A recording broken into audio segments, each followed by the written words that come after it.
Hello and welcome to Piano Shack with me, Woody. In today's video then, a quick review of the Boss RC-202 desktop looper.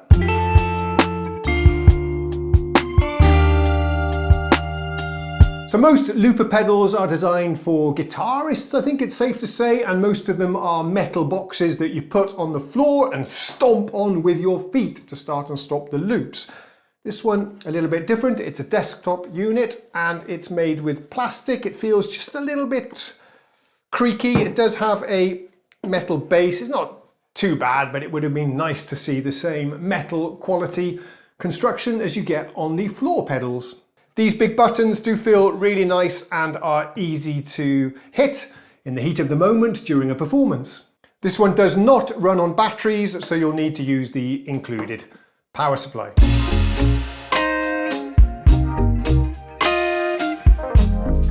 If you're new to the world of loopers, you need to understand that it is an audio recorder. You can record an audio phrase, then you can overdub on top of it to build up many different layers. These are very fun for just jamming, getting down ideas quickly, and also practicing. You can record a chord progression, bass line, and so on, and then improvise over the top of it if you like.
A key feature of this looper is that it is two tracks or two parts as indicated by the two big play record buttons here. What that means is that you can have two different independent phrases, even different lengths, playing at the same time. You can, for example, have one track for the chorus, bridge, another one for the verse, or just have different parts, maybe drums on one part, bass on the other, then you can mute them independently. Pretty nice, very powerful, and I'm still learning how to explore the potential capabilities of that.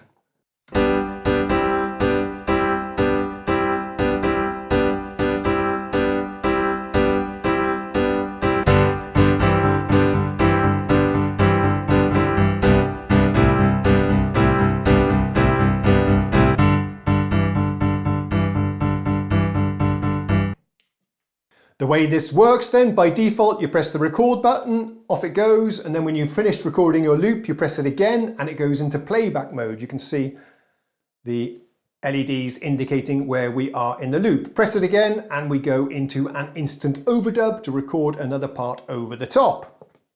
Press it again to stop the overdub. You can do exactly the same on track 2. You can also change the mode of operation, so after you finish recording the first phrase, it will automatically go directly into overdub mode instead of playback mode if you like. It's up to you and you can configure it on the unit, which is really nice. It's really easy to correct your mistakes, which I really appreciate because I make a lot of them. All you need to do is press the undo, redo button and then select the track that you want to remove. the last overdub or recording. You can also then redo it if you want to put it back again, which is a nice way to add or remove parts to your live performance.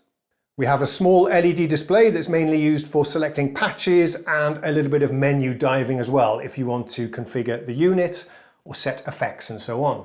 And those kind of parameters are controlled with this data knob right here. That's also clickable. Around the back we have a very comprehensive set of ins and outs that I'll explain later on during the video that puts most guitar and vocal looper pedals to shame.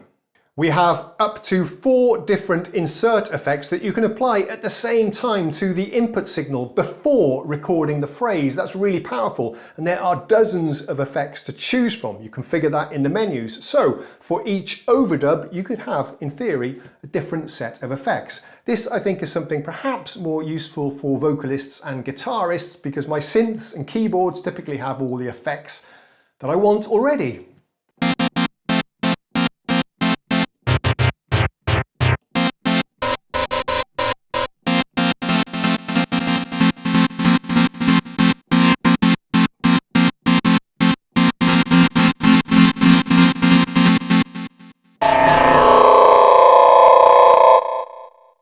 There are also 4 very interesting DJ style output effects, and in fact many more to choose from in the menus that you can apply to the output of the looper and your pre-recorded phrases.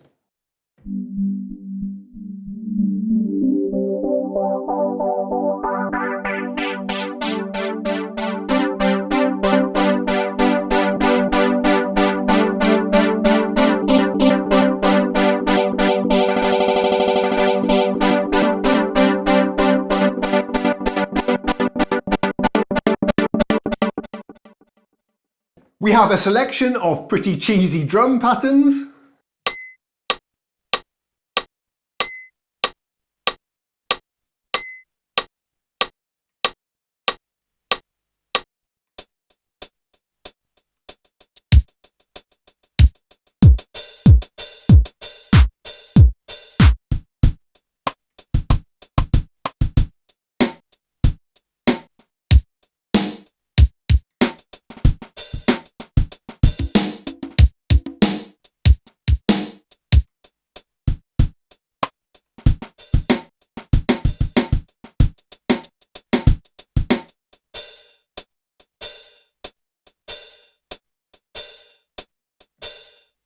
The nice thing about that is that if you want, you can enable a 1-bar 4-beat count in, and then when you stop the loop, it will synchronize automatically to the drum pattern, which gets you really accurate loop end and start points. This thing has 8 banks of 8 slots where you can store your performances if you wish, and you can also connect this to the computer with USB and then drag the files over to the computer as WAV files for archiving or further processing if you wish. More interestingly, you can drag over WAV files, WAV files from the computer to the looper here if you want to have, for example, a more interesting drum groove to play along with, which is a really nice feature. Another very nice feature is that this has a built-in USB audio interface, which opens up some really interesting possibilities. You can, with one cable, connect this with USB to your computer, and then you can play and live loop your VST software instruments. If you have a piano library or a software synth, for example, you can also loop that here, just by connecting it to the computer with USB. That's very cool and something I'm looking forward to trying out. This thing has MIDI in and out on the regular old round DIN sockets. You might be wondering what that is for, since this is not a MIDI looper, it's an audio looper. Well, the useful thing about that is that if you connect it to external gear like a drum machine or a synth, then the MIDI clocks will sync up.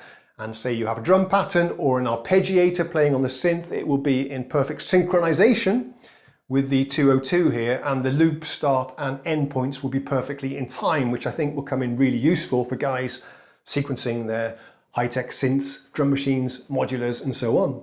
We also have some foot pedal inputs, so you can connect a single foot pedal or one of these 2-pedal units, in fact, as well, to control overdubs, starting and stopping the recordings, starting, stopping playback and so on. It is a bit of a panic to start and stop the loops during a performance, so that's a nice feature, although I do think for the audience it's nice to see you actually doing it with your hands so they better understand what's going on.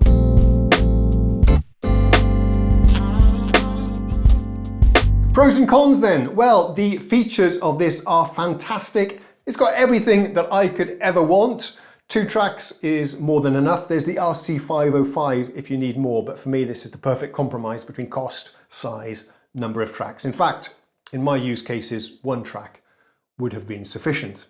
It's very easy to use once you get the hang of it, no issues at all. The user interface is excellent with nice big buttons and visual feedback of where you are in the loop and the status if you're overdubbing, recording or just playing back. Very nice. The connectivity on the back is absolutely excellent and obviously far superior to what you get on a typical guitar looper pedal. However, if we're comparing it to looper pedals, then I have to say the build quality is slightly disappointing compared to your typical metal stomp boxes. I love the form factor of this. It's not too big. You can easily place it on top of your synthesizers perhaps, or to the side on a desk like this. The pedal inputs are highly appreciated, as is the MIDI ins and outs for synchronization with other gear. It's also got on the front here a headphone output. You never see that on other guitar style looper pedals either. Really nice to have headphones there. On your typical guitar pedals, they're designed to plug into a mixing desk or an amplifier, for example, and often they're not stereo, they're usually mono. This is full stereo, although you can use it as a mono looper as well. But there is a, for me, major issue with this unit as well that I haven't seen the other reviewers mention. The problem is that the input preamps are very noisy and they are always generating a lot of hiss, hum and background noise, even when you have the input gain turned all the way down and you're using, in my case, keyboards with line outputs that are providing a real healthy signal. Nevertheless, there's always a lot of background noise coming, either from the preamps or the internal circuitry of the looper, which is a real bummer. I connected my Astrolab to this and was just playing piano and immediately heard all the hissing and the grunge in the background. It sounded horrible. Boss have tried to work around this by providing a noise gate, which is enabled by default. You can actually turn that up to switch off all of the background noise that's below a certain threshold, which is okay. The problem is though, if you're playing a synth with a nice decay or release or a reverb tail, you'll hear the noise gate chopping off the tails. It just sounds ghastly. So I don't know what Boss were thinking there. The sound quality of this is pretty atrocious. The actual signal that you're recording sounds okay, but you'll just have to live with a lot of background noise, hiss and hum, or just use the noise gate and live with it chopping off your reverb tails. Yeah, not good.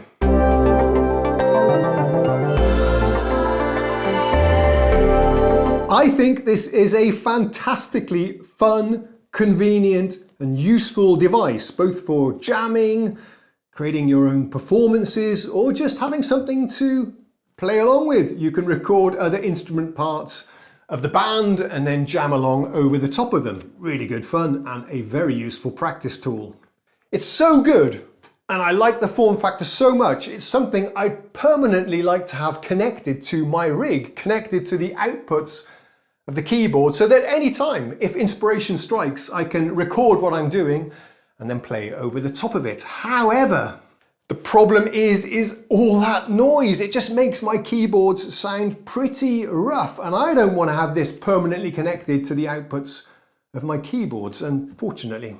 Plus you have to listen and monitor on the little 3.5mm headphone output, which is a bit of a bummer. I would have preferred a larger headphone output there. It just feels more pro, solid and reliable.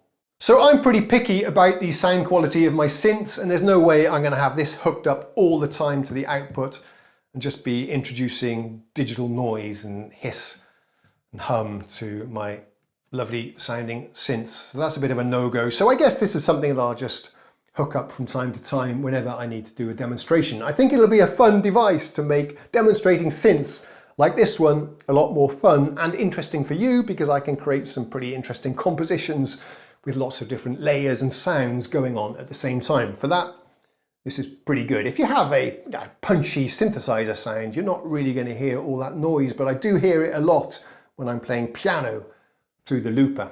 And just one final point on that, it doesn't have any true bypass mode like you get on some of the more high-end guitar pedals. That's it for me then. Do you have one of these? Do let me know in the comments how you are getting on with it. We'd love to hear from you. Thank you so much for watching this video. Please do remember to subscribe. It costs you nothing. It's just a click, but it means a lot to me. Thank you so much in advance. I'll see you next time. Cheerio.